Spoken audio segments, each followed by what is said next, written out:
সাধারণকালের তৃতীয় সপ্তাহ বৃহস্পতিবার। প্রথম পাঠ সামুয়েলের দ্বিতীয় গ্রন্থ 7 অধ্যায় পদ সংখ্যা 18 থেকে 19 এবং 24 থেকে 29। ঈশ্বরের উদ্দেশ্যে দাউদের কৃতজ্ঞতা নিবেদন। প্রবক্তা নাথানের মুখ থেকে ঐশ্য প্রতিশ্রুতি শোনার পর রাজা দাউদ তখন পূর্ণ শিবিরে গিয়ে ভগবানের সামনে বসলেন। তিনি বললেন, ওগো প্রভু ঈশ্বর, আমি কে, কি এমন বংশের লোক আমি যে তুমি আমাকে এই পর্যন্ত নিয়ে এসেছ? অথচ ওগো প্রভু ঈশ্বর, তাও তুমি যথেষ্ট বলে মনে করনি। তুমি তো তোমার এই সেবকের বংশের সুদূর ভবিষ্যতের বিষয়েও প্রতিশ্রুতি দিয়ে রাখলে। ওগো প্রভু ঈশ্বর, মানুষের জীবনে স্বভাবতই এমনটি ঘটে কি? তোমার জাতি ইসরায়েলকে তুমি চিরদিনের মতোই তোমার নিজস্ব জাতি রূপে প্রতিষ্ঠিত করেছ। আর তুমি, ওগো ভগবান, তুমিই হয়েছ তাদের নিজস্ব ঈশ্বর। তাই এখন, ওগো প্রভু ঈশ্বর, তোমার এই সেবক ও তার বংশের কাছে তুমি যে প্রতিশ্রুতি দিয়েছ তা তুমি চিরদিন রক্ষা করেই চলো। যা করবে বলে প্রতিশ্রুতি দিয়েছ, ওগো তাই করো। তোমার নামের মহিমা যেন চিরদিন কীর্তিত হয়। এই কথা যেন বলা হয়, বিশ্বপতি ভগবান যিনি, ইসরায়েলের অধিরাজ ঈশ্বর তিনি, এবং তোমার সেবক দাউদের বংশ তোমার অনুগ্রহে যেন সুপ্রতিষ্ঠিত থাকে। ওগো বিশ্বপতি ভগবান, ওগো ইসরায়েলের ঈশ্বর, তুমি নিজেই তো তোমার এই সেবকের কাছে এই কথা জানিয়েছ যে তুমি এই সেবকের নিজস্ব একটি বংশের উদ্ভব ঘটাবে।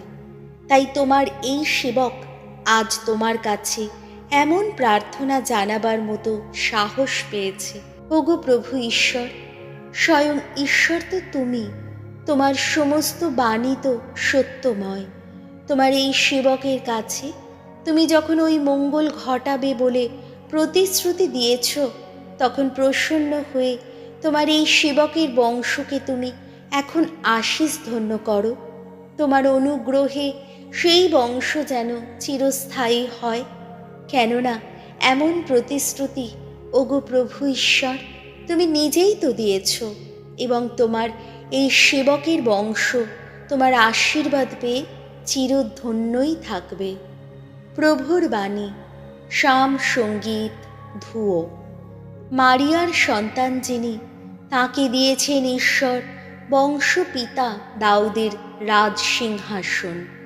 দাউদের কথা মনে রেখো ভগবান, মনে রেখো তার সেই সব মহা কষ্ট ভোগের কথা। মনে রেখো তুমি, ওগো ভগবান, শপথ করেই তোমাকে সেদিন কি বলেছিলেন তিনি।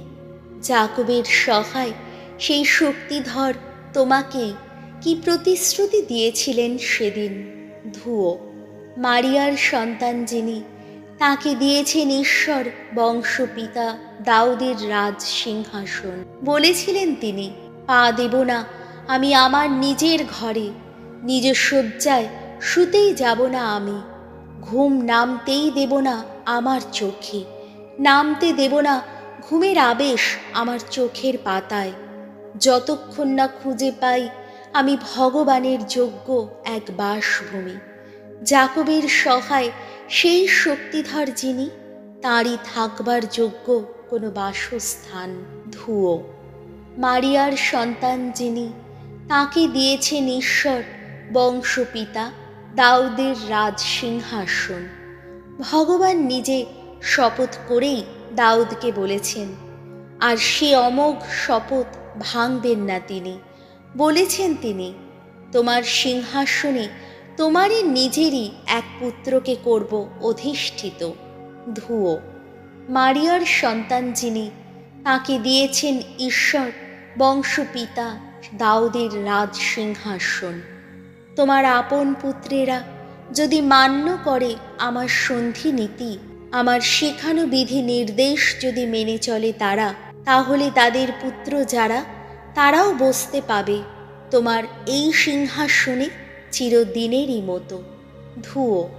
মারিয়ার সন্তান যিনি, তাকে দিয়েছেন ঈশ্বর বংশপিতা দাউদের রাজসিংহাসন।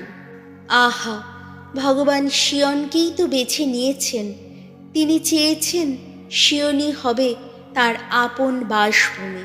বলেছেন তিনি, এই তো আমার বিশ্রামের স্থান চিরদিনের মতো, এখানেই বাস করতে চেয়েছি আমি। ধুয়ো। মারিয়ার সন্তান যিনি, তাকে দিয়েছেন ঈশ্বর বংশপিতা দাউদের রাজসিংহাসন। বাণী বন্দনা। জয় জয় প্রভুর জয়। তোমার বাণী আমার পদক্ষেপের প্রদীপ শিখা।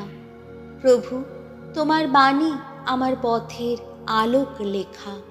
জয় জয় প্রভুর জয়। মার্ক রচিত মঙ্গল সমাচার 4 অধ্যায়, পদ সংখ্যা 21 থেকে 25। যিশুর ইচ্ছা তার সত্যের আলো সকলের সামনে বিকীর্ণ হোক। যিশু একদিন তার শিষ্যদের বললেন, ধামার নিচে বা খাটের তলায় রাখবার জন্যেই কি বাতি ঘরে আনা হয়?